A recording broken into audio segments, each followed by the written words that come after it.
What's up? Tonight I'll be doing a different kind of video that I usually do.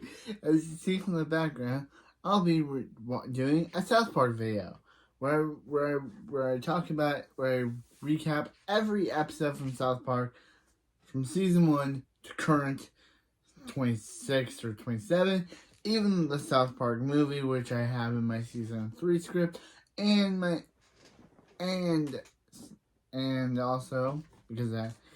And also the pandemic specials and the specials in season 27. We'll be covering it all, and I'll be obviously putting into one big video. But yeah, today we're starting off with South Park season 1, and yeah, currently I started rewatching South Park. I'm currently on season 12. I got season 12 through 26 to go, but yeah. So anyway. I decided to do this series because, one, I like South Park. It's one of my favorite shows. And two, I like Matt and Trey. Okay. Anyway, so we start off with episode 1. Cartman gets an anal probe. So this episode is rough. Kind of funny, this is the first episode of South Park where Matt and Trey only use construction paper. And you can see that it is rough. So in Cartman Gets an Anal Probe, we see Kyle, Stan, the goat Kenny, and yeah, Kenny's the goat. We all know it. Kenny's the best character in this show. And he would eventually get replaced by Butters as the goat, and then Kenny would come back, and obviously then Kenny and Butters are both my favorite character on the show, and I'm excited to review every season of the show.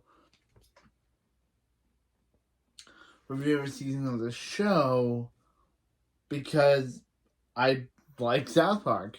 It's one of my favorite shows. I'm glad I chose to rewatch it. But anyway, so we see Kyle, Stan, the goat, Kenny, and the intolerant narcissist, but actually good person in the first 4 seasons, Cartman. Yeah, we see the spoiled one. We see Kyle, Stan, goat Kenny, and intolerant racist narcissist, but actually in the first 4 seasons he's a spoiled brat rich kid who gets whatever he wants before the writers decide to turn Cartman into a hating sociopath. Cartman. Or Eric, but they call him by his last name, but that's also his nickname, but they never refer to him as Eric. They always refer to him as Cartman. So, yeah, they wait for school. Kyle's brother Ike, who we'll get to season 2, Kyle's brother Ike tries to follow Kyle to school, but Kyle tells him he can't go. Cartman tells Ike to go and calls him a dildo. Then they're like, and then Kyle says, don't call his brother a dildo. Stan's like, what's a dildo? And then Kyle says, he doesn't know, but he bets Cartman doesn't know either. And they're like, and then Cartman's like, he knows. He's just not telling Kyle. Wait till later on, where Cartman completely disdains Kyle. Kenny says something, but of course, iconic Kenny is muffled, so we can't hear what he says. The other boys can somehow understand him when the audience can't, but yeah. So yeah, so Cartman decides to tell them about. After he gets knocked down by Ike Kyle says, kick the baby, and then Ike says, don't kick the baby, and then he says, kick the baby, and he lands in some mailboxes. Don't know how Ike did not get brain damage from that, but he's Canadian, so could have been a spoiler, but you've probably seen the show. You don't have to figure out that Ike's Canadian, but how does he not get brain damage from every time Kyle does this to him? This bro, Ike is indestructible. He does not get brain damage. He's a baby. He should have brain damage or something. But no, he should have trauma. But he doesn't. It's insane.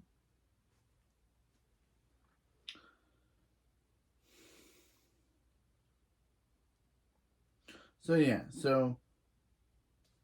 Cartman tells the boys tells the gang about a dream he had the previous night about being abducted by aliens, or as they call them, visitors. Yeah, they never call them aliens. They just call them visitors. They just try to convince him the events did happen and that the aliens are called visitors and that they are real. Common citizens believe them, and Chef, again, a goat. Chef's a goat. We still miss Chef and his actor Isaac Hayes to this very day. But to go back to the originals and see when Chef was a prominent character, it's always great because it makes you realize how much you miss Chef. Because him saying "Hello, children" and his hot lava, all of his songs are amazing. And having Isaac Hayes actually be an actual singer is fantastic because having a singer voice a character who sings, it's great. Yeah, Chef pulls up in his car and asks if the boys saw the alien spaceship.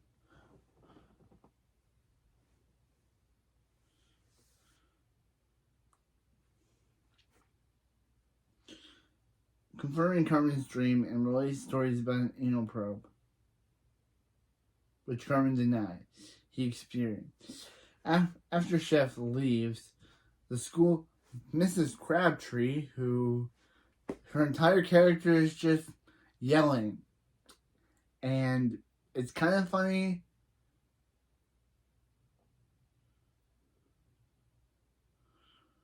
It is funny. It's just weird.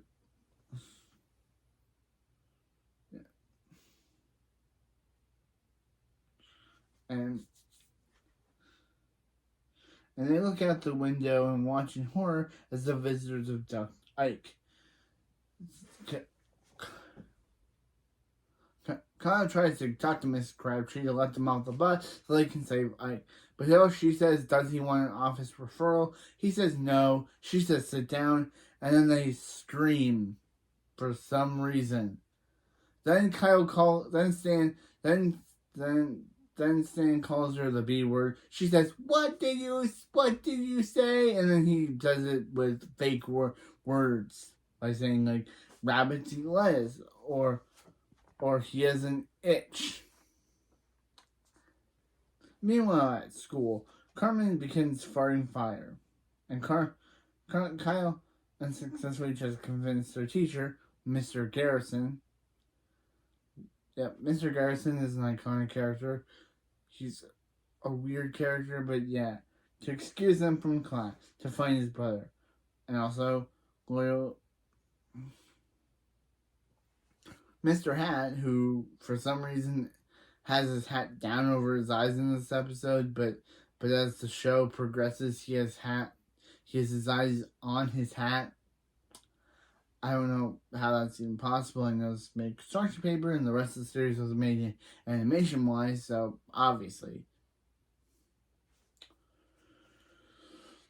So yeah, so also Mr. Hat tells Kyle that to go to HLL and die. Because that's his entire joke. So they go, and Chef says, hello, children. And they're like, hey, Chef. And he's like, how's it going? And they're like, bad. And he's like, what bad? And then they're like, because Kyle's brother was abducted by aliens. And he's like, what are you guys doing here? Go save his brother. And they're like, Mr. Garrison wouldn't let them. And he's like,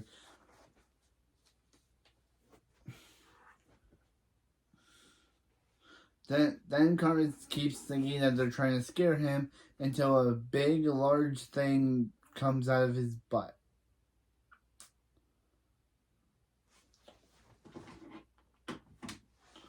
Till a big, large thing comes out of his butt. Chef helps the boys escape from school by pulling the alarm. Once outside, Cartman reiterates about his abduction was only a dream. When suddenly a beam hits him and causing him to sing and dance to "I Wanna Singer." Soon after, a spaceship appears. Kyle throws a stone at it, and the spaceship fires, propelling Kenny on the road as he gets back up. And Kyle gives his iconic line, "OMG, they killed Kenny." And Kyle said, "You beatards." And the beatards they're talking about are Matt and Trey. Welcome to the on the list of every time I mention how Kenny dies in every episode until season 5. But anyway, yeah, welcome to my every time I'll mention every time they bring up a Kenny death. So then Kenny gets up only to be trampled by a herd of cows, but survives, but a police car runs him over and kills him. By the way, yeah, there is this whole plot of Officer Barbrady trying to get the cows back because the cows are scared of the aliens, and then Officer Barbrady kills Kenny. So, Stan and Kyle meet Wendy Testaberger, who they met before, played by Mary Kay Bergman. Also, she was played by Elijah Stewart after Mary Kay Bergman's death, and now she's currently portrayed by April Stewart. Yeah, all these characters, all the female characters, have a lot of different VAs. Meanwhile, yeah, it starts upon they meet Wendy, where she's just using the machine lodged inside Cartman to contact the visitor. To learn back, the kids they first go to Cartman's house, and Cartman first yells at says, "No, Mr. K, this is my papa. Bad K, that's a bad K. No, K, that's my papa." And then he calls his cat a dildo. Then Leanne, who may be the worst parent in South Park, we'll get to the others, says that the cat will be sleeping with her tonight. Then Cartman says, "What?" I know that the whole joke is, yeah, Leanne Cartman is the worst mom ever. She's also a person that sleeps with a bunch of men because she's based off of Trey Parker's ex-fiance, who he caught her cheating on him with. So her sleeping with a bunch of men is, I guess, a reference to her cheating on him. But anyway.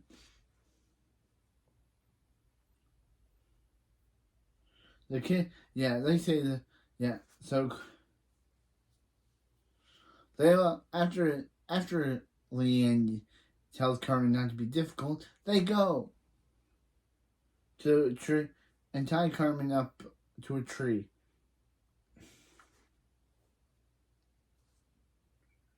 And he farts fire, and a massive satellite dish emerges from his butt. The alien spaceship arrives, and Ike jumps to safety, imitating David Caruso's career. I don't know who David Caruso is. Caruso. I don't know who that is. And also, it's so weird that in one episode, Kyle talks, but he sounds like Stan. The aliens communicate with the cow, having find them to be the most intelligent species on the planet. Cartman is again abducted by aliens, but is returned to the bus stop the following day with pink eye. Meanwhile, in Volcano, in the second episode, which is technically the third episode, but it's the second episode, Volcano, Stan's Uncle Jimbo and his Vietnam War by Ned, who become major characters, don't forget about them, take Stan, Kyle, Kenny, and Cartman on a hunting trip to the mountain. As they arrive, Jimbo explains to the boys how to hunt. Whenever they see a creature, they shoot after yelling it's coming right for us. so they can claim the shooting was in self-defense.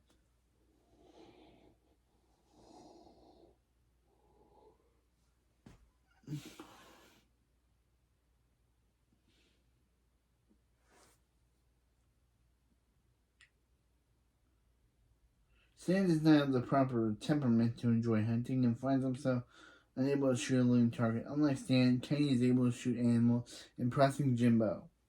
Meanwhile, in South Park, Randy Marsh, who it's just so funny when I watch this. I was like, OMG, it's so weird to see Randy here, nothing like his current iteration, who is literally kind of the best character on the show. So Randy Marsh, Stan's dad, discovers that the mountain on which the boys are hunting is a volcano that's about to erupt. He finds it. He reports his finding to the mayor, who directs one of her aides to make an appropriate decision about the crisis. First, she fires one of her aides, but then another one comes in. Literally seems to be voiced by the same guy she has fired.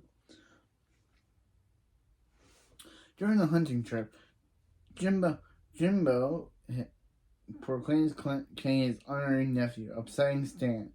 When the night falls, Cartman tells the story of Scuzzlebutt, a creature that has the piece of celery in place of one of his legs, and Patrick Duff for one of his hands, and Patrick Duffy for a leg. Yeah, Kyle obviously doesn't believe that, and is like, Patrick Duffy, Cartman, you suck at telling stories. Telling scary stories. So Cartman says, so since the boys are skeptical, Cartman decides to dress up as Scuzzlebutt the next morning in order to convince them and scare them. When he disappears the next morning, the others set to find him. Then they see Cartman disguised as Scuzzlebutt and start shooting at him when they catch up with him at the base of the mountain.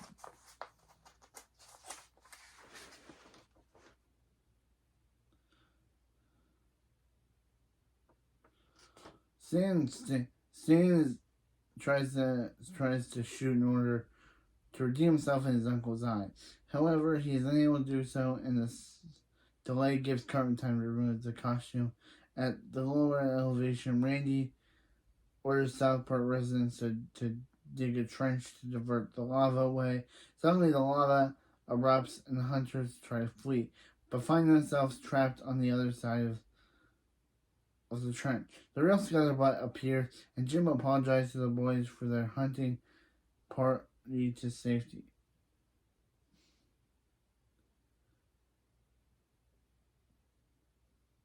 Jim apologized to the boys for their seemingly imminent death, just before realizing that Scuzzlebutt is wheezing a wicker basket to carry them to safety.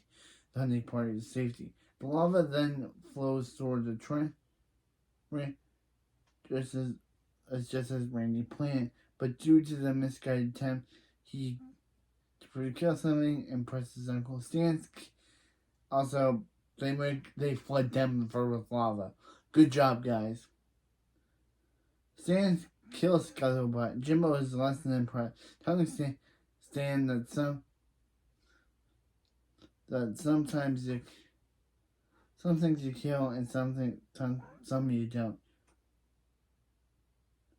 Ned states how understanding the folly of guns and drops his rifle, which accidentally fires, killing Kenny. Oh my, OMG, Ned killed Kenny. He beatard. I did the line.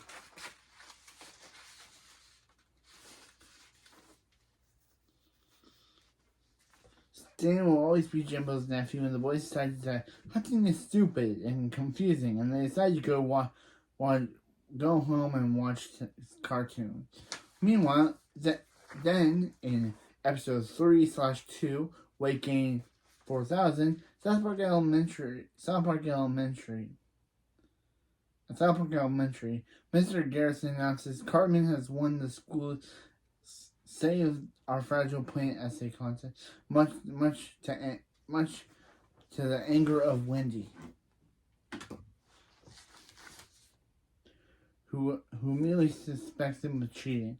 The rest of the town becomes a flurry of excitement upon learning celebrity television host Kathy Lee Gifford will be coming to South Park to present Cartman with an award on national television. The mayor planned a big event to showcase the town with hopes of furthering her own career. Mr. Garrison directs rehearsals to the play with the school children, depicting the history of South Park, which is featured at the event. The mayor is horrified, however, to learn that the story character play includes children being pioneers who attack and brutally beat the other children playing Native Americans. Mr. Garrison gets fired for bad-mouthing Kathy Lee Gifford. And it's kind of funny that in like the first or second episodes, Kathy Lee Gifford, in the first episode, Kathy Lee Gifford was one of the names written on the whiteboard at the school. And now here, Mr. Garrison doesn't like her. So, almost the rest of the time, Mr. Garrison relives a traumatic childhood memory in which a young Kathy Lee defeated him in a national tournament, national talent show. And it's also kind of funny that Mr. Garrison is bald as a child, but has hair as an adult, but somehow got bald again.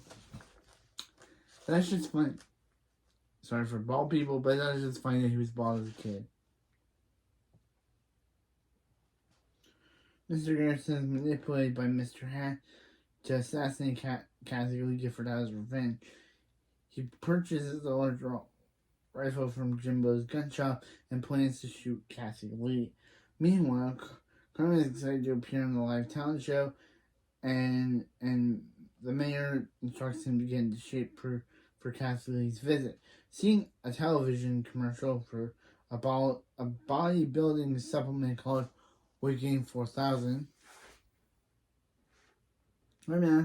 his mom, after she first says no, but then of course Cartman has to whine like a baby and has to throw a tantrum like he's a small child, which he's only 8 years old.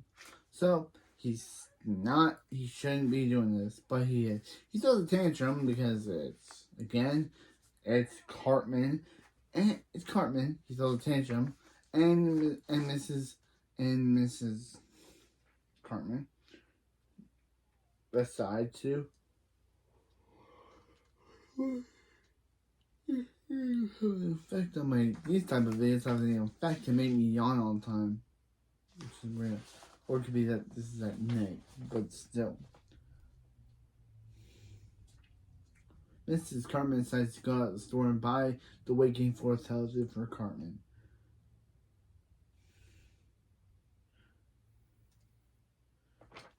And, of course, Cartman slowly over time starts wearing beefcake shirts and becomes even more fatter than he already is as a result.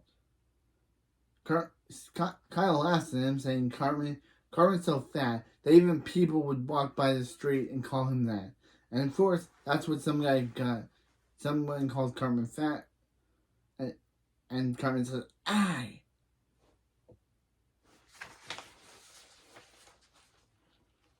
Although he believes he's in excellent shape, and the extra weight is strictly muscle. Back at the school, Wendy looks through Mr. Garrison's papers and confirms Cartman indeed cheated on the contest by writing his own name over the copies of Walden. Yeah, it says Walden by Henry J. Thoreau. And Wendy also learns about Mr. Garrison's assassination plan and enlists the help of her crush boyfriend Stan to help to stop him. Kathy Lee arrives and most of the town attend the celebratory event where Chef sings a song to seduce her. Because Kathy Lee, Chef is the best character that I see. Mr. Garrison takes his position at the book depository, but he's frustrated to see that Kathy Lee is behind a bulletproof glass bubble. Wendy and Stan arrive and try to unsuccessfully stop Mr. Garrison, but Mr. Garrison Stan accidentally reunites Mr. Kane injured, so he decides to go through with the assassination, but as he's about to fire, Cartman's intense weight causes the stage to collapse, ultimately Mr. Cassidy off of it, causing the bullet to hit Kenny in the head, and Kenny is propelled through the air and impale off flagpole. And this is where Kyle says, OMG, they killed Kenny. They're beatards. They beatards. Also, I don't have to say the other words, but I'm just going to call them beatards every time I mention it.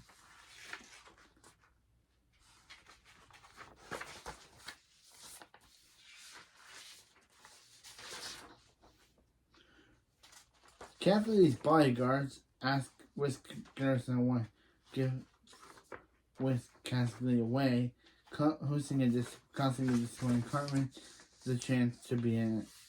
Television. Wendy takes to reveal that Cartman cheated on the essay, but the townspeople are too upset about Cassidy's departure to care.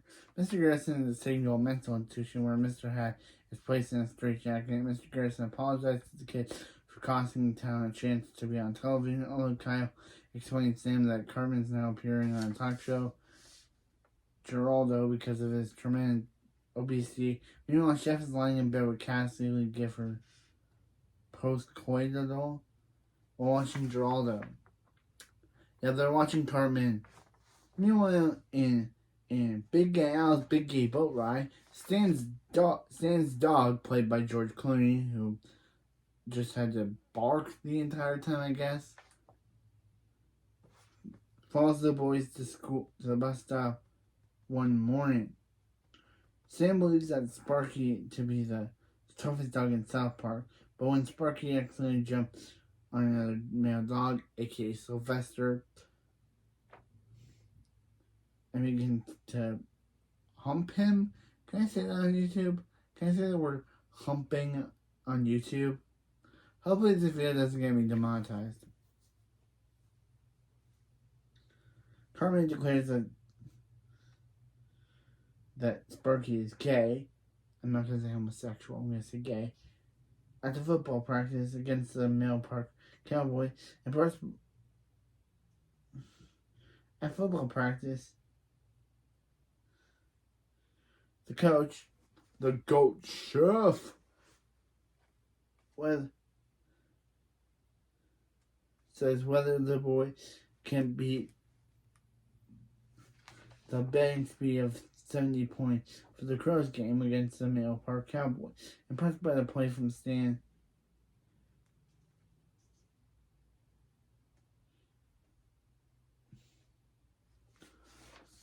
the GOAT Chef.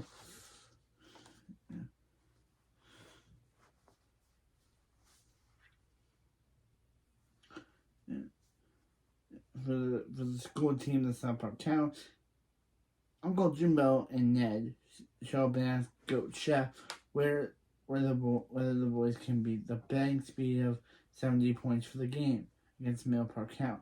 Impressed by a play from Stan, who is the quarterback and star of the team, Jimbo and Ned go to the block maker, where Jimbo bets $5,000 on the cow. As a result, everyone bets their money on him, on the team, and they threaten Jimbo if the Crows lose.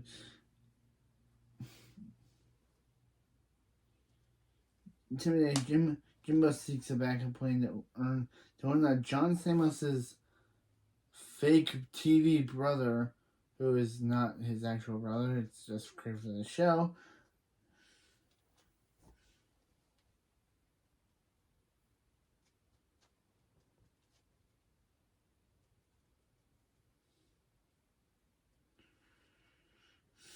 As a result, intimidated, Jimbo and Ned seek a backup plan and learn that John Stamos' brother Richard Stamos will be seen loving you at the halftime show.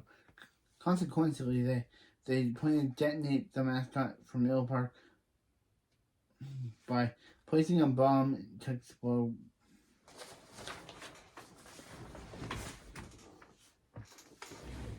Where Richard Stamos will sing the high F in the song.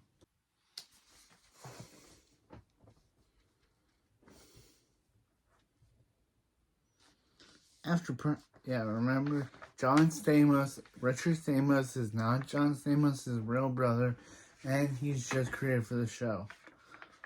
I don't know why they created another Stamos, but anyway. After practice, Sparky appears and mounts another dog. I think it's Clyde's dog, but yes, I think it's Clyde's dog, but we wouldn't know the character's name is Clyde yet. After Clyde, Dan asks his teacher, Mr. Garrison, what a homosexual is. Mr. Garrison claimed that gay people are the bad guys, even though Schiff claims that Mr. Garrison himself is gay. And we would go a long thing of Mr. Garrison. Season 4, he comes to terms with the gayness. Then season 9, he's a woman who dislikes gays, even though they went. Season 9 was a really not very good season. I liked it, but it felt like it completely went against everything Mr. Garrison stand for in the first season 4, 5, 6, 8. The first 4 seasons. Making Mr. Garrison a woman that doesn't like gay people just went against his entire character. It's like they retreaded him. It was just like, they were tired of the show, so they were like, yeah, we're going to make Mr. Garrison a woman, and we're going to make him just like gays again, despite we already went through that in season 1 through 4. Season 1 through 4 of him not liking gay, but now he's a woman who doesn't like gay. He's a gay-hating man, but now he's a gay-hating woman. It felt very out of character and out of left field. Again, out of character, left field. We'll get there. We'll get to 9 and I'll explain why I don't like that. I don't find that episode really good, but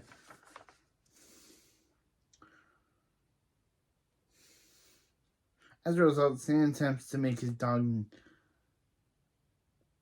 not homosexual. Later, Spock overhears a frustrated Stan ranting about how he wants a butch dog instead of a gay dog. This prompts Sparky to run away to the mountains and ends up at Big Gay Al's Big Gay Animal Sanctuary. An animal sanctuary for homosexual animals. And yeah, this is not the last time I see Big Gay Al. He's a cool character, and I like him. Concerned about his dog, Stan decides to go to look for him.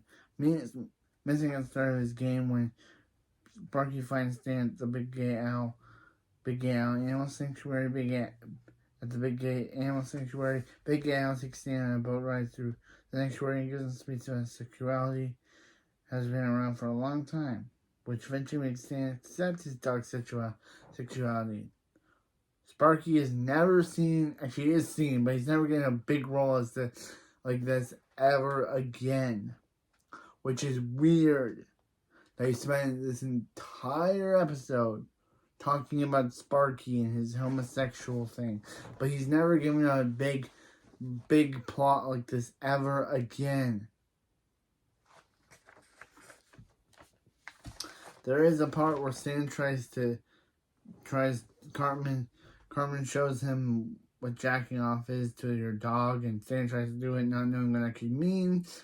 But that's all Sparky has on the show. Either he just sits down or they didn't explore him being gay ever again. So what was the whole point of having this episode of a dog being gay if you weren't going to actually give that dog a main spotlight in any other episode?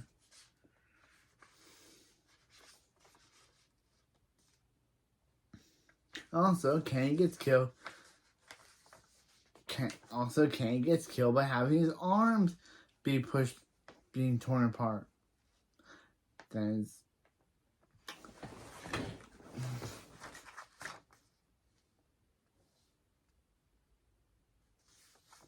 You know, Richard Stamos fails singing Loving You. He has to hit the high note for Loving You at the halftime, returning the final one to the game stance as quarterback. Passing the ball to Kyle for a touchdown. As time runs out, in his speech after the game, Stan tells people of Salzburg with the big game of sanctuary that it's okay to be gay. He leads two people to the site, but has mysteriously disappeared. The people surrounding gay pets, however, return before leaving Big Al. Thanks, Stan. And says, see you in season 5. And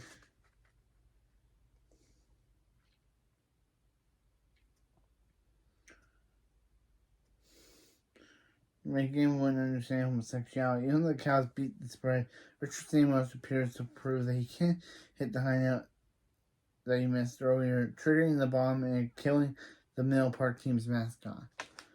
Meanwhile, in episode 5, Elephant makes love to a pig, which was originally Elephant F's a pig, but that would have been terrible.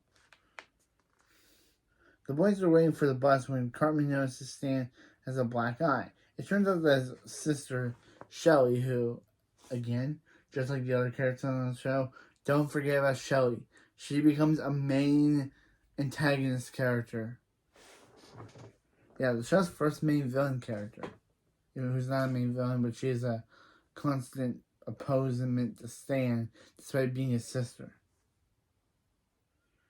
Why does it say elder sister? She looks like the same age as Stan. Shelly has been beating him up, all because she has new headgear at the dentist.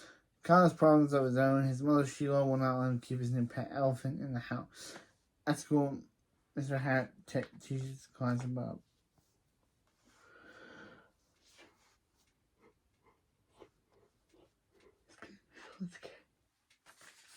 I can say Sasuke.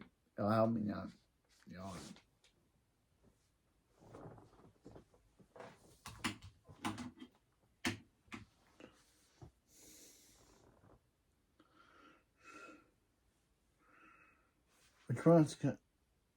At school, Mr. Anto teaches the class about genetic engineering, and Kyle, which prompts Kyle to decide that he must crossbreed his elephant with Cartman's pot-bellied pig. Why? Fluffy, to make a pot-bellied elephant. Again, they did this in the Family Guy with Brian and Stewie making love, making dog animal hybrids, and those were creepy as all get out. This will not work. Which he could keep in his house. Upon hearing this, Terrence Mephisto, who is the son of scientist Dr. Mephisto,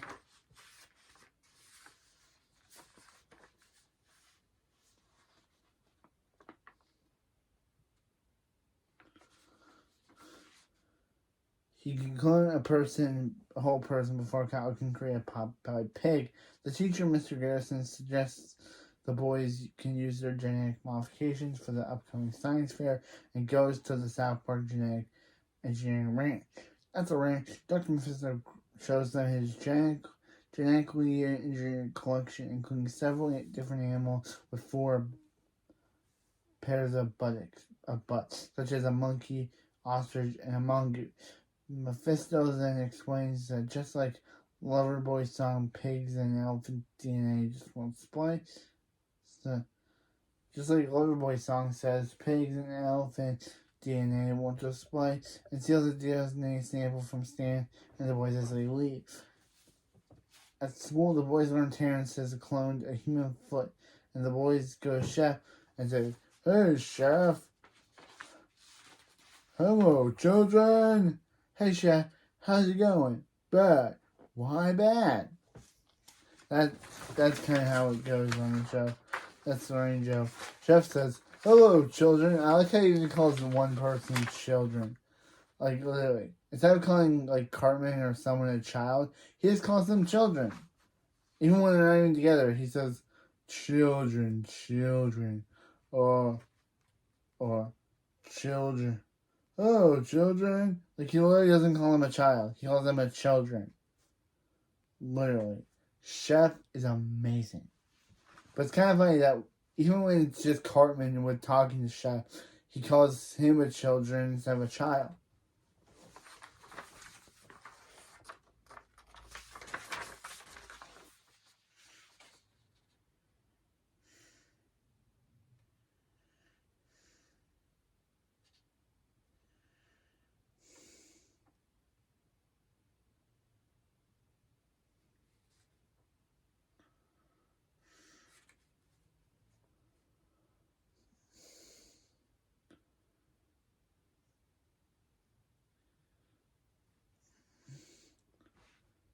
after the genetic injury problem, and after he too cites the Loverboy song, he gives them an idea to have the animals make sweet love to breed. Meanwhile, back at the ranch, or is it called a ranch? Back at the lab, I'm not calling it a ranch, I don't know what to call it, ranch on here. That could be Wikipedia's mess up. But Mephisto and his assistant, or brother, or other son, it's never explained how Kevin have created a human clone of Stan for Terrence. The boys attempt to get the pig and the elephant drunk to mate, but it does not seem to be working until Chef stops by and sings a song to the animals, because Chef is played by a singer, so of course they got him to sing.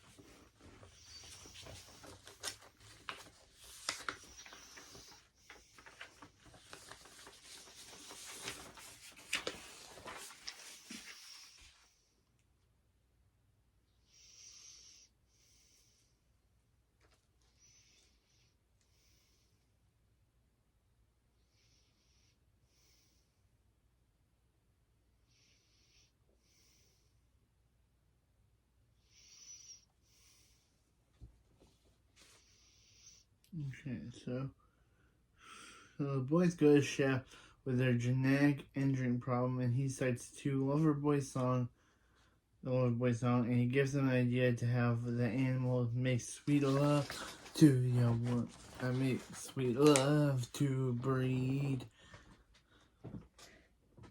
Meanwhile, back at the ranch, or the lab, but I don't know, it says the ranch. Mephisto and his assistant Kevin have created a human clone of Stan for Terrence, and the boys attempt to get the pig and the elephant to mate, but it does. Chef stops and sings to the animal with a little help from Elton John, and the clone Stan breaks free from Mephisto's lab and proceeds to terrorize the town. The boys eventually find the clone, take it to Stan's house, and convince it to attack Shelly. However, she defeats it, and the clone decides to destroy the house, indirectly killing Kenny by putting him into a microwave. OMG, they killed Kenny. You betards.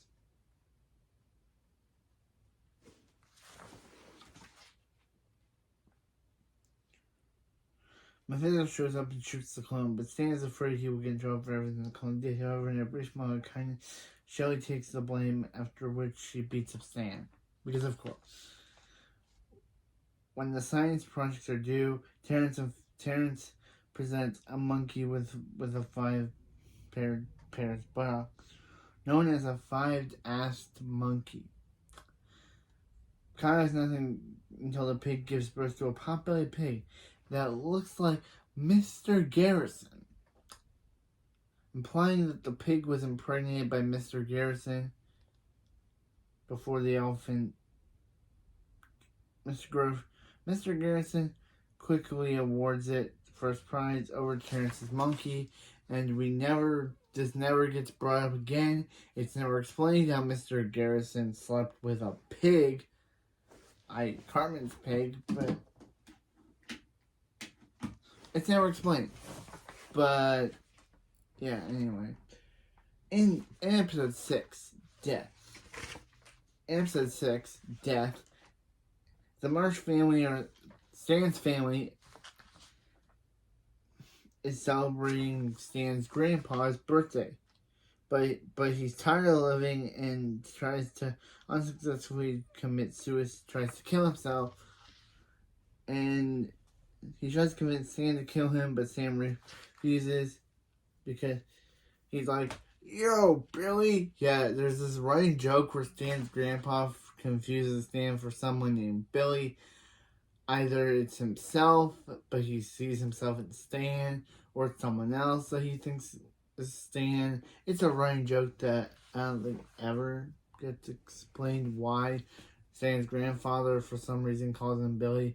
But he's like, "Listen, Billy, he killed Stan's grandpa, killed his grandpa when he was Stan's age. So Stan should kill him. But it's just like Stan doesn't want to do it.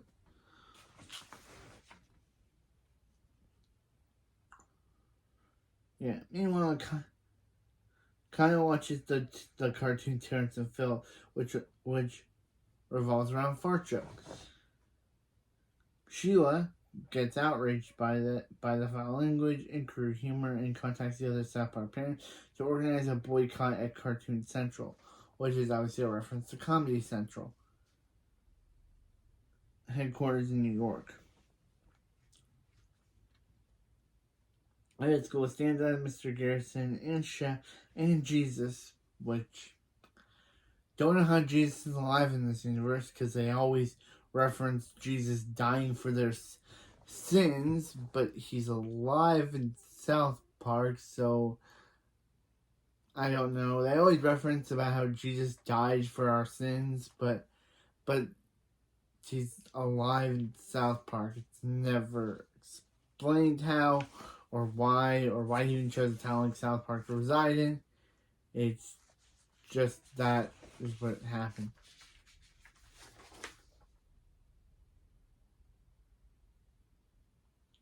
Whether he should help kill his grandfather, but they avoid discussing the topic, discussing the issue, angering much as Stan's anger. Meanwhile, Kenny suffers from a bout of explosive diarrhea, which spreads to the others in town, including the adults, protesting Terrence and Philip. Despite the objective of the show, the adults themselves laugh and make jokes at their own real-life Twitter humor, and Mrs. McCormick, I think it's Mrs. McCormick because there's Sheila, and there's Sharon, and there's Lan, and Butters' parents aren't in the show yet. So I think this is Kenny's mom. Kenny's mom, Mrs. McCormick, proclaims that if Cartoon Central does not take the show off the air, the protesters will kill themselves, which is majorly dark, and they start using a slingshot to send themselves flying into the building. With the adults out of town for the protest, the boys are free to watch Terrence and Philip at their own leisure. Grandpa Marsh, Stan's grandpa, continues to ask Stan to kill him and demonstrates how terrible his life is by locking Stan in a room and forcing him to listen to a song in the style in Oko Flow. Don't know what that is. Don't know what song that is. Now convinced that his life is excruciating, Stan finally agrees to kill his grandpa and tries to do it by rigging a cow to pulley to drop on him just as the boys are about to do it. Death himself arrives and starts chasing the boy. Starts trying to kill the boys instead of trying to kill the grandpa. We don't know who he's gonna kill, but it's just sad. While fleeing, Stan calls his mom, who's busy protesting Terrence Philip, to listen to his problem. One of the dozen people have killed themselves against the headquarters building, and eventually the network agrees to take the show off the air. Not because of the death, but because of the stench of the protesters' explosive diarrhea. Meanwhile, Death continues to chase them until he stops in front of a TV playing Terrence and Philip. Death and the boys start laughing together. Then after Split takes off the air, Death angrily touches and, of course, kills Kenny. Death killed Kenny. They killed Kenny. Them betards. Got killed.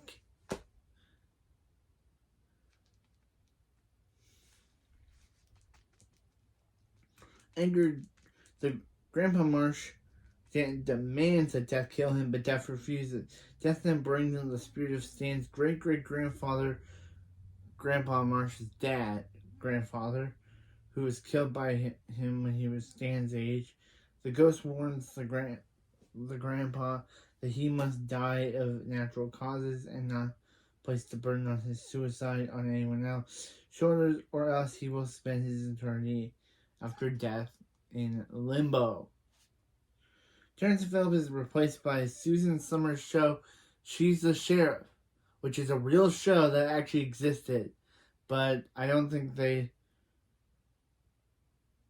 I don't think in that show they said obscenities.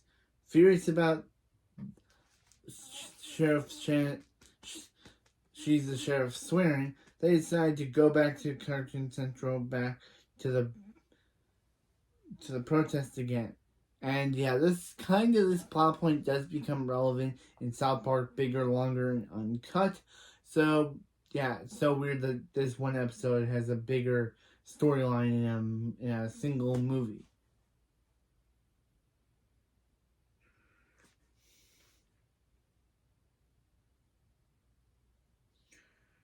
Grandpa Mark decides to visit Africa, where all the foreign people are naturally eaten by lions every year, and the episode ends with the boys laughing. Then the laughing harder when Kyle farts. Okay, pink eye. The boys are waiting for the school bus as usual when a space station crashes and kills Kenny, whose body is taken to the local morgue. Don't know how they'd be able to save Kenny. He literally looked like he was crushed to death. But we need this episode's plot. So yeah, Kenny somehow survives that and is taken to the morgue.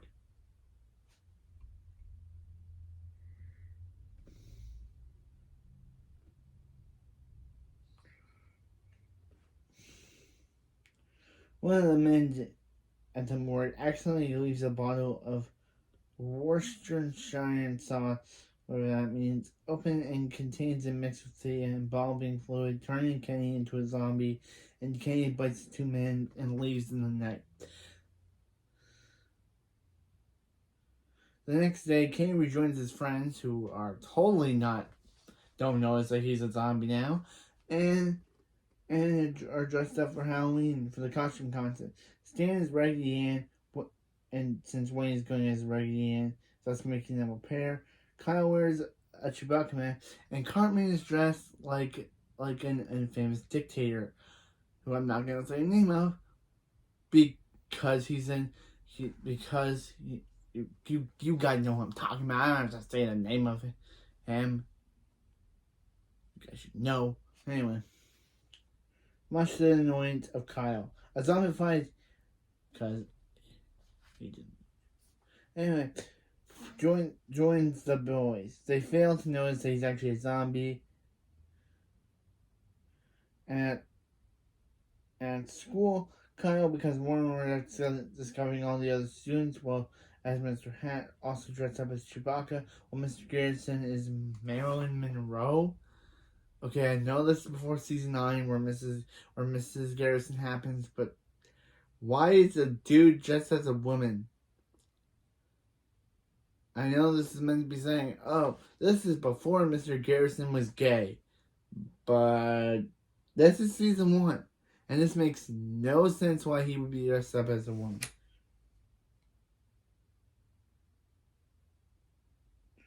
Worst of all, Wendy is also dressed up as Chewbacca, to which she explains that she changed costume because she would have looked stupid as Raggedy Ann. She figured that Stan would realize the same about dressing as Raggedy Ann. A stubborn Kyle then decides to make a new costume to win the prize, which is a ton of candy. Bush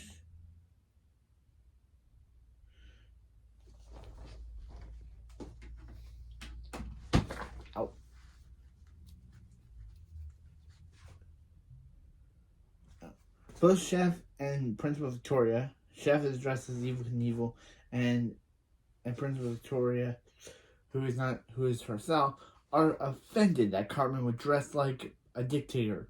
So with Principal Victoria decide to make him a spooky ghost, which is definitely does not make him look like the KKK. Yeah. Which frightens Chef.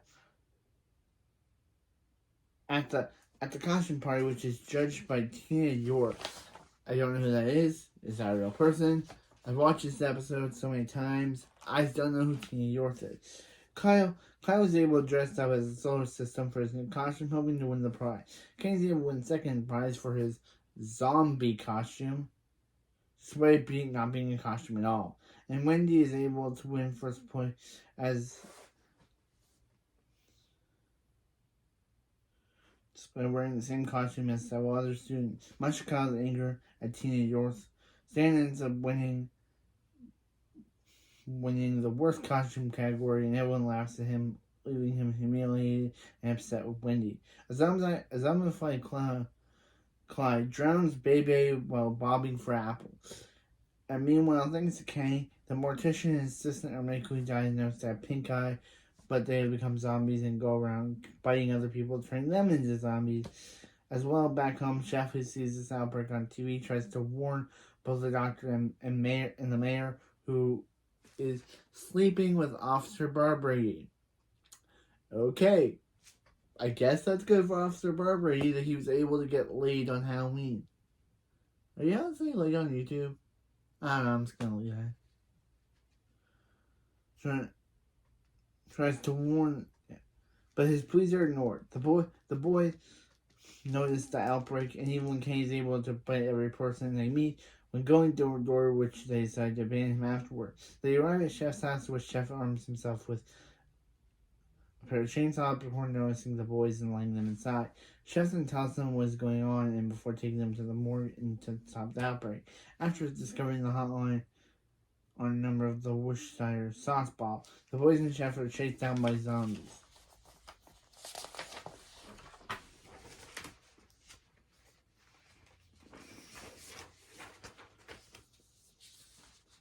Includes a zombified Pip, but who Cartman refers to as a limey zombie because Pip was basically Butters before Butters. And I love Butters, but at least Butters stayed around for a very long time. Pip, he just disappeared and then was killed off at some point. But anyway. Chef ends up becoming a zombie himself while dressed up as Michael Jackson. And knowing that they actually have an episode called Meet the Jeffersons where a supposed guy named Michael Jefferson, which is Michael Jackson changing his name, and then they have another episode called Dead Celebrities where Michael Jackson possesses Ike. This is so where Michael Jackson's soul possesses Ike so he can compete in a pageant. This show got weird over time, didn't it? I'll be covering those episodes, but this show got weird, didn't it? With Michael Jackson stuff. And performing his own version, and Chef turns into a zombie himself, will dress up as Michael Jackson, and performing his own version of Thriller. Another episode, just like my Thundermans episode, where I have to mention this a Thriller-like song. Well, with the other zombies dancing along with him, Kyle is able to call the Worcester sauce hotline on the phone while Stan and Cartman are able to defeat themselves. They find themselves a chainsaw, which they use to kill the zombie. Stan hesitates to kill a zombified Wendy upon encountering her. After Kyle learns he has to kill the original zombie after being told to complete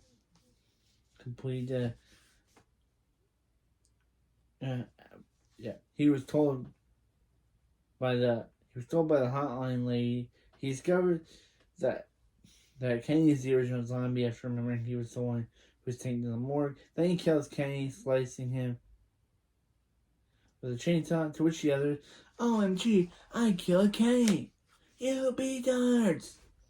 I love Kyle. The zombie disease is broken and all the zombies turn back to normal despite being dismembered by a chainsaw. Stan makes it up with Wendy and they are about to kiss each other, but he ends up puking on her. The episode ends with the boys mourning at Kenny's grave as they immediately decide to go and eat their Halloween candy. As they look at a photo of Cartman's mom, who's on the cover of a porn site, a porn magazine, because of course she is. To much the annoyance of Cartman throughout much of the episode, claiming that she was young and needed money. Stan then tells them that the photos were taken a month ago, infuriating Cartman even more. As much as the boys leave, Kenny comes back to life and emerges from the grave with his bodies sewn together, but the angel statue falls upon him and followed by an airplane crashing into him, killing him once more. Should I count that? I don't know if I should count that. Dr. K did die, but he died, or he died upon died. He died already dead. Anyway, in episode 8, Starvin' Marvin, which is where I take this video background from, because I couldn't figure a picture from the boy. So I chose this one because it's them watching Sally Struthers. So I'm going to do it too, but after seeing a commercial about starving children in Africa, led by Sally Struthers, which is just kind of funny because Sally Struthers probably is a nice person in real life, but I don't think that she looks like that at all what the show depicts her as. Cartman, Stan, Kyle, and Kenny send money to Sally Struthers' charity organization, the Christian Children's Fund. They don't care about the cause, but they want the free sports watch. Then comes with the sponsor. However, due to a miscommunication, an Ethiopian boy is delivered to the boys instead of the watch. Although initially shocked, the boys befriend him, and Cartman names the boy Starvin' Marvin.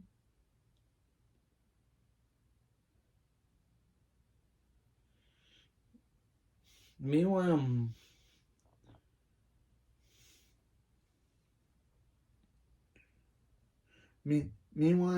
mobs of wild turkeys began attacking and killing South Park residents.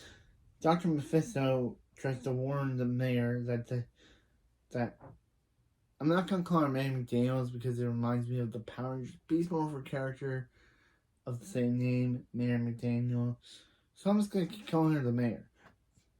The mayor that genetically engineered turkeys he'd been breeding to feed the poor had gone crazy and now are attacking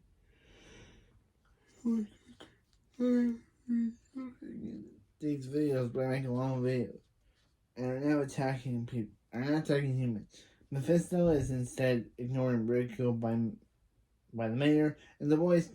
Meanwhile, the boys takes Marvin to an all-you-can-eat buffet where he's shocked by how much the food the town folk consume compared to his country, and how wasteful Cartman is with his food. Back at school, Mr. Garrison announces that the food drive is a failure because the students brought in only a few cans of cream corn. The boys present Marvin to the class during the show and tell, after which Mr. Garrison presents Victoria to tell the boys that they have to call in the Red Cross and send Marvin home.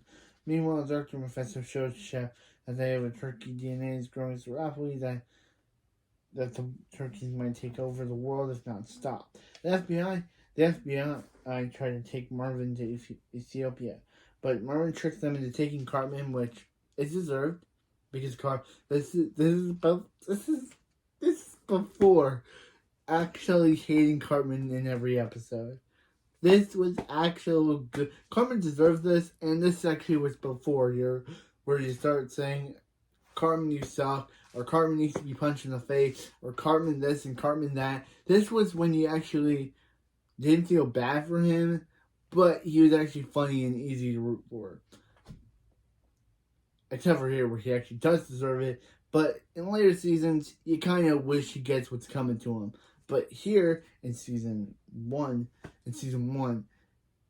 he gets what he deserves. But he's not as evil or as egotistical as he is in the later at the start of season 4.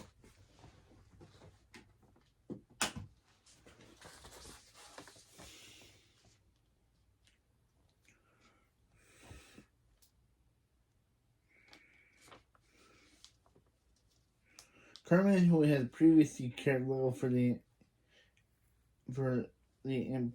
impoverished in Africa, is unable to bear the lack of food and poor living conditions there. Furthermore, he tries to convince the Red Cross there that he's not one of the Africans fulfill.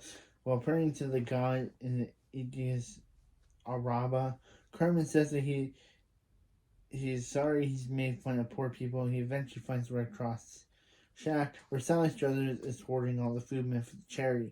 After a brief argument, Cartman exposes Sally's hoarding of the food supplies to the Ethiopians, who then take control of the food supply.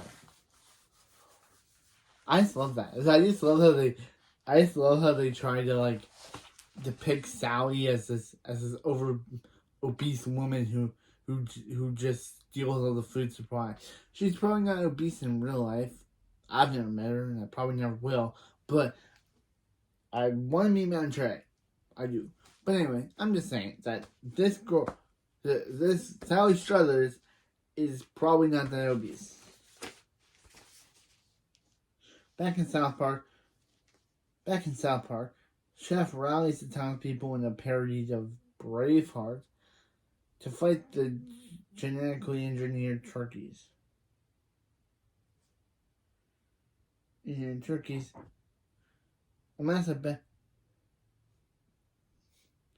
response, one of the other turkeys also rallies the other turkeys to fight the townspeople.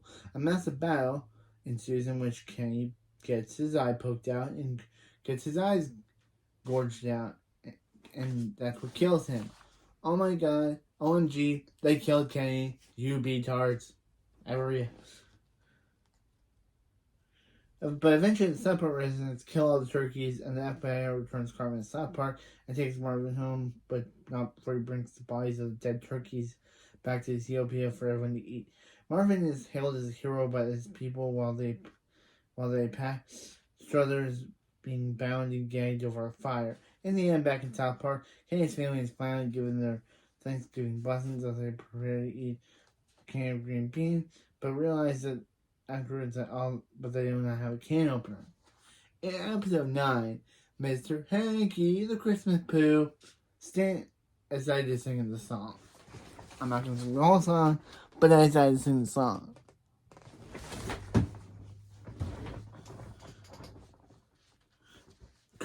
Kyle is cast as St. Joseph in a South Park elementary school play, but is forced to withdraw it when Kyle's mom, Sheila, expressed her anger that her Jewish son is participating in a TV song.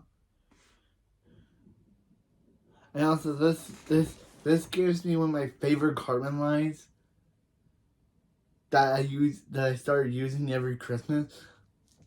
Last year, I used it Christmas last year. Where Cartman's like, oh, here comes Kyle's mom to ruin another Christmas. And then she's like, and then Kyle's like, don't talk about my mother like that, Cartman. And fat boy, and then he's like, I'm not fat, I'm festively plump. That's just one of my favorite lines, and I started using it last Christmas. Probably bring it back again, but it was just a great line. Yeah, Cartman has great lines in the show. Cartman does have some really great lines in the show. I'm not fat, I'm festively plump.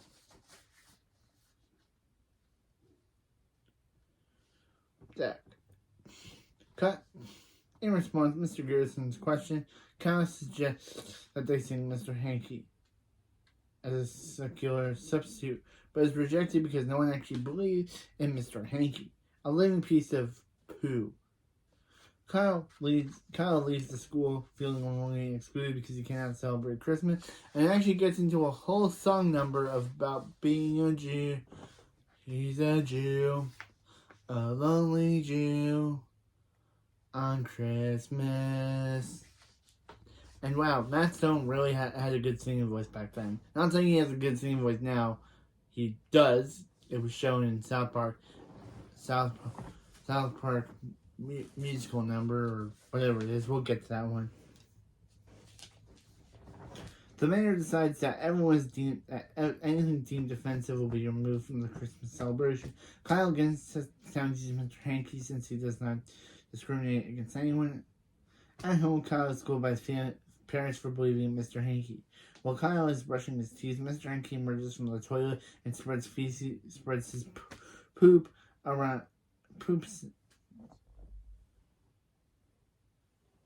stains around the bathroom for which Kyle is playing. I love how Gerald literally says Kyle's mom's gonna do that, and she's like, what? Her? Wow, this episode really has some good moments looking back on it. The show, and Matt and Trey really don't like these first 3 seasons. They are the best moments, Matt and Trey. The first three moments of South Park have iconic moments like Fatly Plump, what me, Respect My Authority. It has a lot of great moments. Actually, that wasn't season 2. Respect My Authority. You would respect my authority. We'll get to that episode in season 2. But yeah, anyway. How come Matt and Trey don't like these early seasons? They are the golden age of South Park. Not saying that all the South Park seasons are bad. They're not. They're actually great.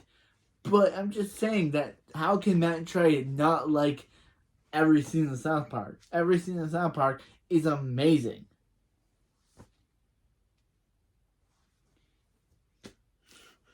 Kyle decides to take Mr. Hankey to school to prove everyone his existence, but Mr. Hankey does not come along.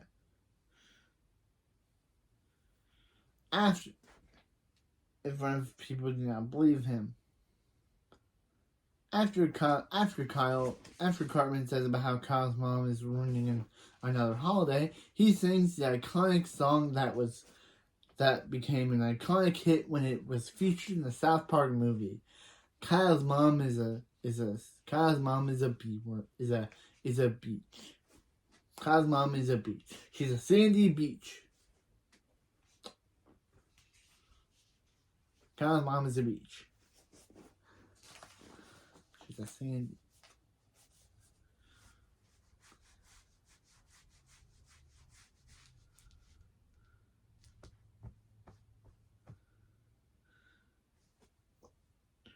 Mr. Hankey says, "Really? Are you really gonna let him do that, Kyle?" Wow. I didn't know my Tally voice was kind of like Mr. Hankey. "Are you really gonna do that, Kyle?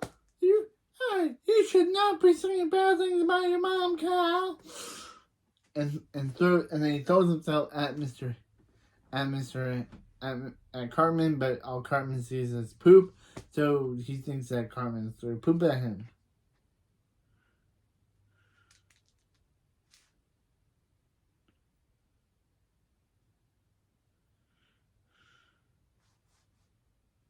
Kyle is sent to Mr. Mackey, okay, who becomes a major character, okay, for the rest of the series, okay. He's sent to Mr. Mackey, okay, who again becomes a major character later on, and still is a major character in the series, okay. But gets into further trouble. Mr. Hankey bathes in Mr. Mackey's coffee. Cartman and Kyle believe Kyle is insane and have him committed to a mental institution. The night of the play arrives, and with the performance stripped of all Christmas symbol, the children in the play present a meaningless song by Philip Glass. The parents are unentertained by the play and begin scapegoating one another for ruining Christmas and a fight ensues. When Chef is informed of the situation, he reveals that he too believes in Mr. Hankey, when everyone else starts to believe. Mr. Hankey reveals himself and scolds everyone for losing sight of the true meaning of Christmas. And with Mr. Hankey's existence confirmed, Kyle is released from the mental institution and joins townspeople in caroling as Mr. Hankey departs with Santa Claus. Cartman, Stan, and Kyle realize something's amiss as ending card appears, and Kane cheers, indicating his excitement and relief that he had survived the entire episode. During the end credits, Jesus dejectedly sings Happy Birthday to himself alone in his television studio. Episode 10 is titled Damien, and Cartman is excited about his upcoming birthday. I guess he's 7, because he's been 7 this entire time, but now, or he's 9. I'm super confused with the character's ages. Maybe he is 9, but then when Kenny keeps dying, the time loop goes back to being 8 years old, and Cartman forgets the birthdays he's had. I don't know. We'll never know. But let's everyone invite know what present he wants. He expects to receive everyone besides Pip, who is not invited to Cartman, shoving his invitation in his butt.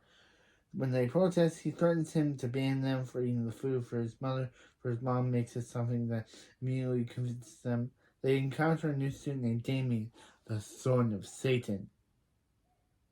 Yeah, Satan becomes a regular character after this. Yeah, I know this season's supposed to be like building up the main cast of characters and supporting characters, but who knew episode 10 and we gotta get the first appearance of a long-standing character until season 12. Until season 11. Satan. Yes. After season 11, Satan doesn't appear until season 18. But, yeah. Who threw Cartman's desk to the window. The other boys mock him and...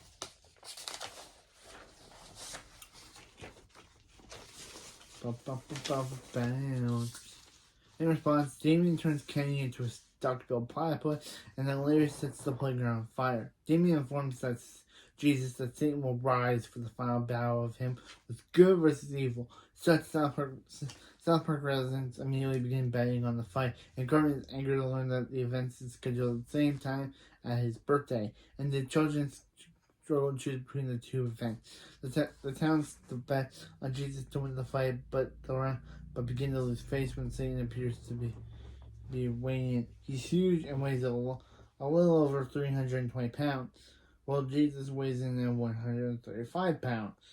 The other citizens of South Park begin changing their bet. Jesus confronts the South Park residents about their betting slip after they learn that only one person is still betting on Jesus to win. Distraught, Jesus asks Dan, Kyle, and Jeff to help him train. Damien gets consoling from Mr. Mackey, okay, who recommends he just be nice to the other, no matter what the other kids do, okay, just like the unpopular British child, Pip. Damien tries to apologize for the boys setting on fire, but the playground and turn Kenny to a duck-billed platypus, saying that he was only doing his father's bidding. And he does not have a choice. The boys, however, still continue to act negatively toward Damien, and Cartman's party begins, as does the fight.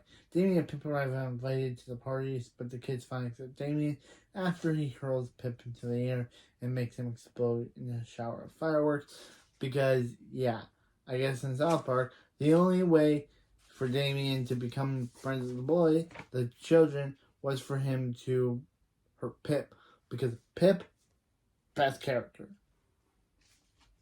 Damien basically...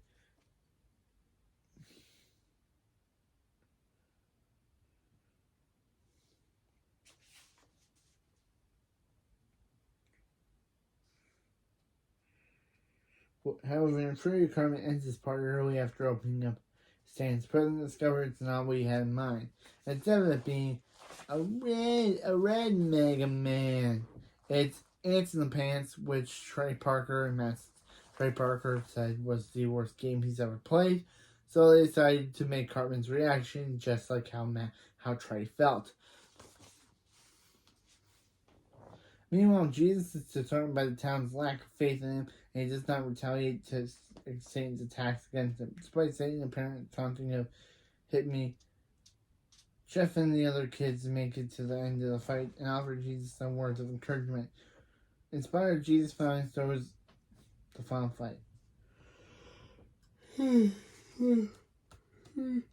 wouldn't be a long review if I wasn't yawning. A single weak punch. However, Satan takes a dive and goes down with the count. Afterwards, Satan's revealed that he has planned. His plan had in fact been to bound Jesus and then throw the fight, winning him a lot of money and the real estate from South Park residents. The townspeople are angry by this until Satan reminds them that Jesus told them not to bound Satan, and the whole town asked for forgiveness of Jesus, and he would accept. Kenny dies when Jimbo identifies him as a rare duck platypus and shoots him. OMG, Jimbo killed Kenny. He retard. You retard. But also poor Kenny. Damien says goodbye to the show and to the South Park residents as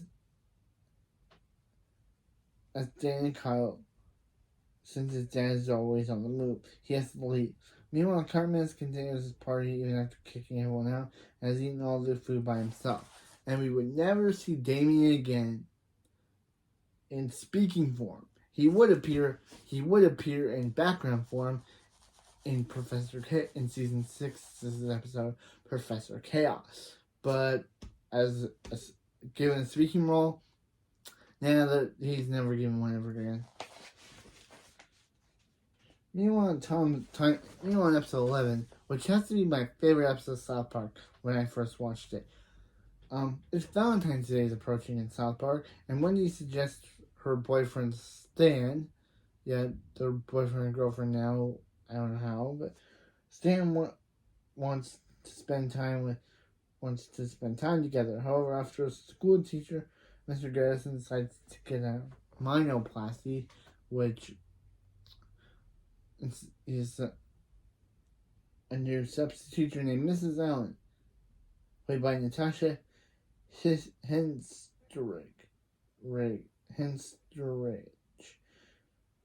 arrives, and Stan, Kyle, Cartman, and Kenny all fall in love with her, even though they're all like 8 years old. And this woman is like an adult teacher. This is weird. It's more weird than that episode later on when Ike and a teacher fall in love and start dating, despite Ike being only 3 years old. You say he's mature, Miss Johnson, or whatever her name is. I'll watch. We'll get to that one. She says Ike is immature. I like how Ike says he likes medicine. Ike has to be my favorite. Has to be the funniest character in all of South Park.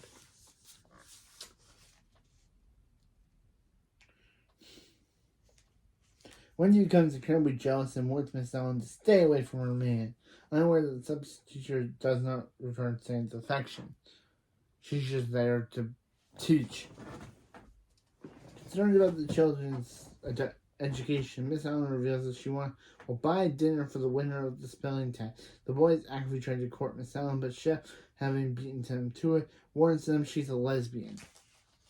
And this is supposed to be commentary on Ellen DeGeneres, who came out as a lesbian at the time of this episode.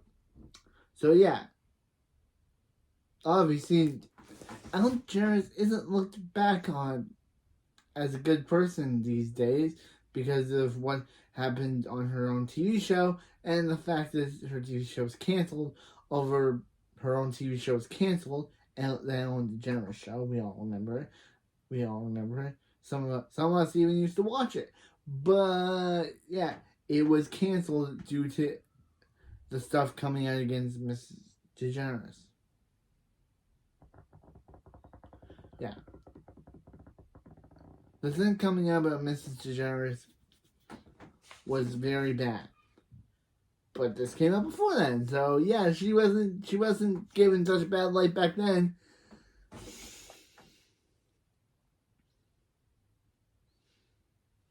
The boys do not realize what this means and try to become lesbians in order to attract Miss Allen. However, Mr. Garrison's own job makes him a hot, sexy man with his face resembling David Hasselhoff. And he decides to quit teaching to pursue women.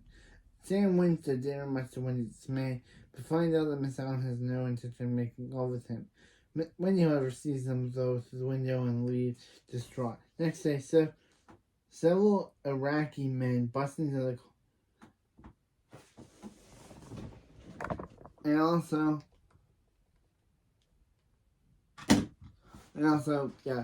also, Wendy's grandma dies in this episode. Well, we didn't even know Wendy's grandma, but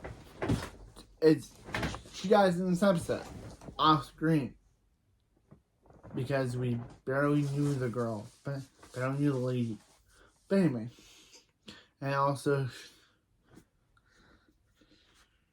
Iraqi men burst into the classroom and declare that Miss Allen is an Iraqi fugitive and murderer, using a false identity and her real name is Makashi Alaki Makarashi. She resists the arrest and eventually, of course, kills Kenny by throwing a sword at him. In the process, impaling him.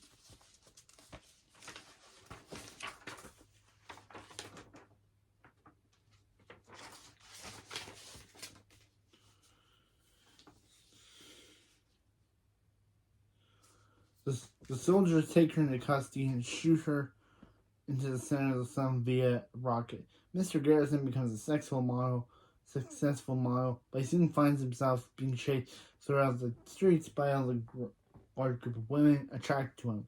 Frightened by the attention, Mr. Garrison decides to return to his normal look, and Wendy reclaims Stan as her boyfriend after he vomits on her.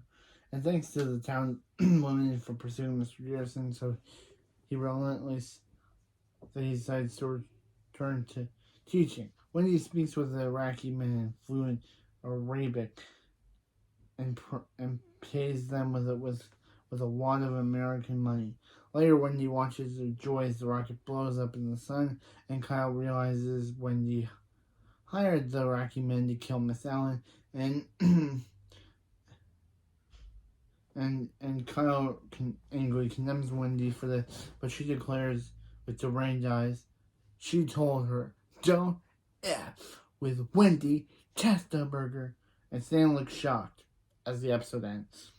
In Mecha Streisand, during a field trip for an archaeological dig, Carmen discovers a mysterious stone, which he promptly throws away without interest. Straight after, Kyle picks it up, and the guides them find writing as Anasazi. Kyle appears on television to discuss the find, resulting in jealous Carmen wanting the triangle back. Carmen continuously protests Kyle until he returns it to him. Meanwhile, Leonard Maltin, whoever that is, comes to South Park and asks Chef whether he has seen Barbra Streisand. And yes, Barbra Streisand is probably a good person. But two, Matt and Trey absolutely can't stand her. And as I stated, if there's any person they loved, all the people they mention on the show, they make fun of on the show, it's them playfully doing it.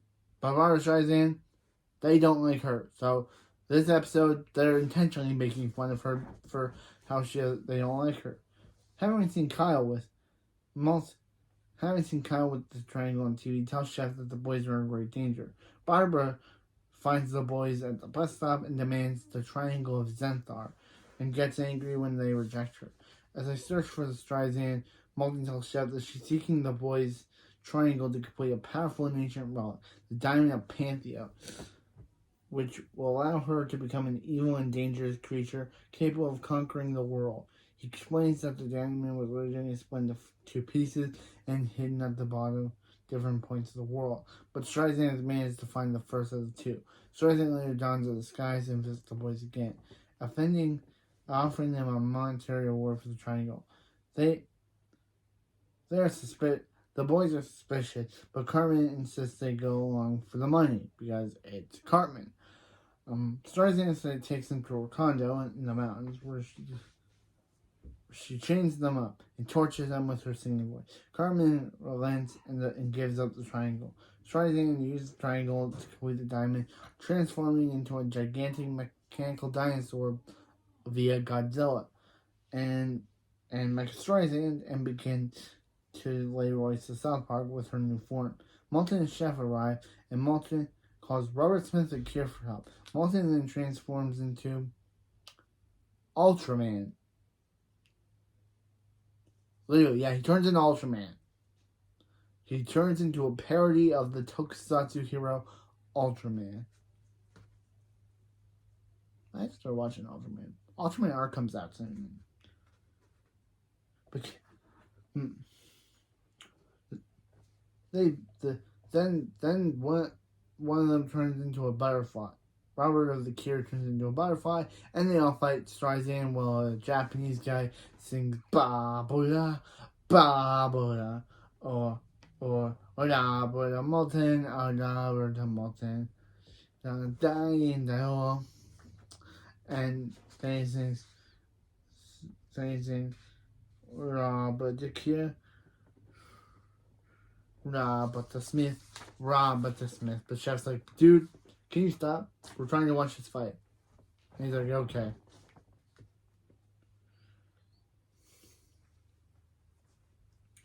Yeah.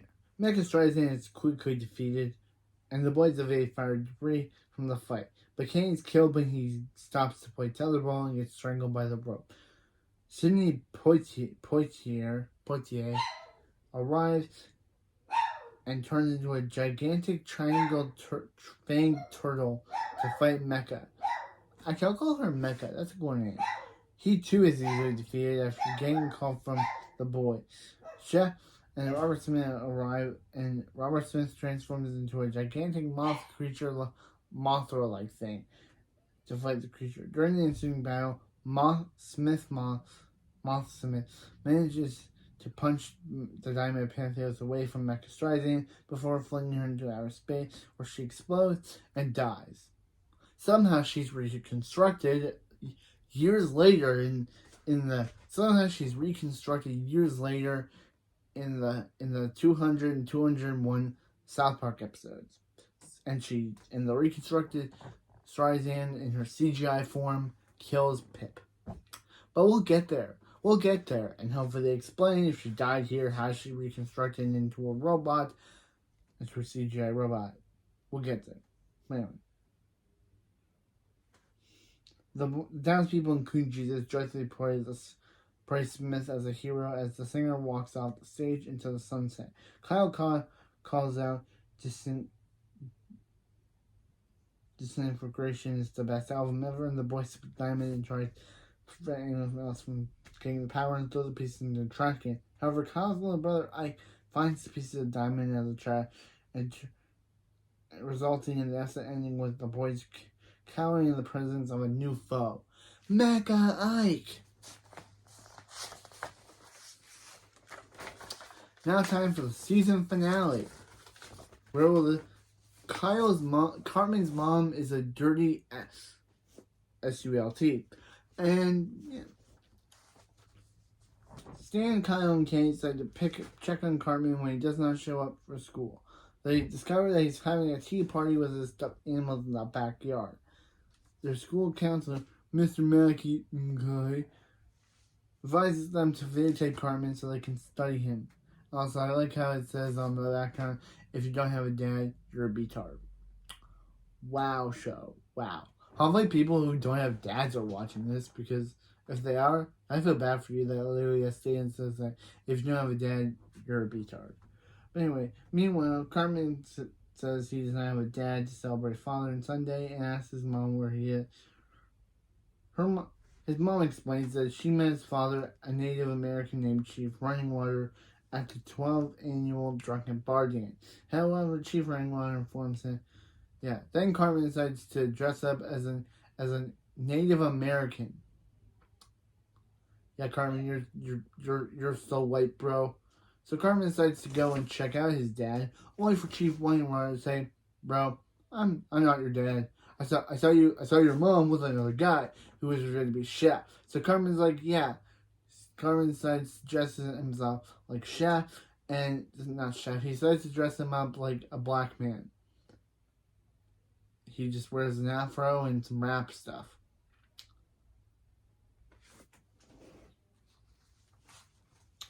Then, Chef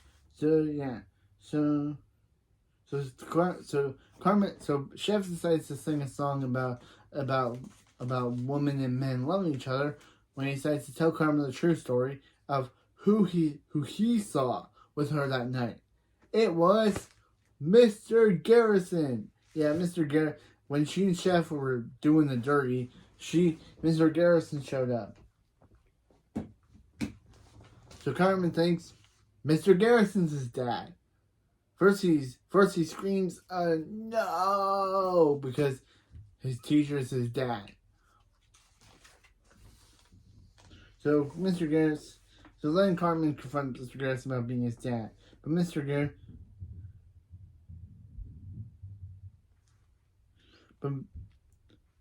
Mr. Garrison and Mr. Cartman, he did sleep with her, but then argued, but who here at the bar didn't? And everyone else raised their hand, saying they all slept with Mrs. Cartman. To which Mayor and Daniel, they all shared guilty glances at each other, and Dr. Mephisto was willing to perform DNA tests. But also Jimbo says, how can Mr. Garrison sleep with Cartman's mom? He's gay. And then Mr. Garrison says, he's not gay, and that's the entire joke of it. Is willing to perform a DNA test to resolve the issue, but requires $300,000 for the test. Cartman gets depressed and as he doesn't have the money.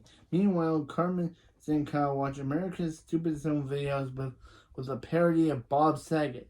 R.I.P. real Bob Saget, but that was pretty funny saying, knock knock, who's there? Bob Saget. That was funny. That was funny. Knock knock. Bob. Bob who? Bob Saget. And then they're like, this guy sucks. He sucks more than that guy on Full House, which was literally him. That was fun. That was a funny joke that Stan says that Bob Saget sucks and he sucks more than that guy on Full House, not realizing that the guy that they're talking about is Bob Saget himself.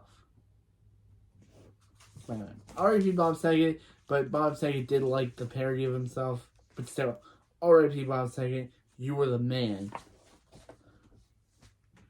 They hear that there's a $100,000 prize for the Stupid Home Video. They decide to enter the competition with the video naming of Cartman. Cartman approaches Kyle and Stan and they drag him to the train. Kenny was dragged to the train track by Stan's go-kart and was killed by an oncoming train. OMG, they killed Kenny. They betards. Kyle and Kenny agree. With the pressing news about his lack of funds to find out his father, Stan and Kyle agreed if they can win the contest, they will give him the money. Cartman is overjoyed, but quickly becomes, of course, enraged when he finds after seeing their video. Although they did not win the contest, as Stan's grandfather recorded the death of Kenny. And then I like how Stan says, they videotaped us killing Kenny. They betards. That was funny. So yeah, so Grandpa Marsh wins the money and they receive the $300,000 bring-up prize instead, which is still enough for the DNA test. Dr. Mephisto calls Cartman and his mom as a potential father, including the Denver and Broncos. When he gets there to the DNA test, which is where Kenny comes back to life, he's about to the narrator states the answer will be revealed in a new South Park episode in 4 weeks. But since I have a bunch of these scripts for the next season, in season 3, it will not take me 4 weeks to do it, which is much to Cartman's annoyance and anger. And that's the end of season 1 of South Park. Really good and has some really good moments. I still don't know why I'm going to trade on like this season, but now let's go to season 2.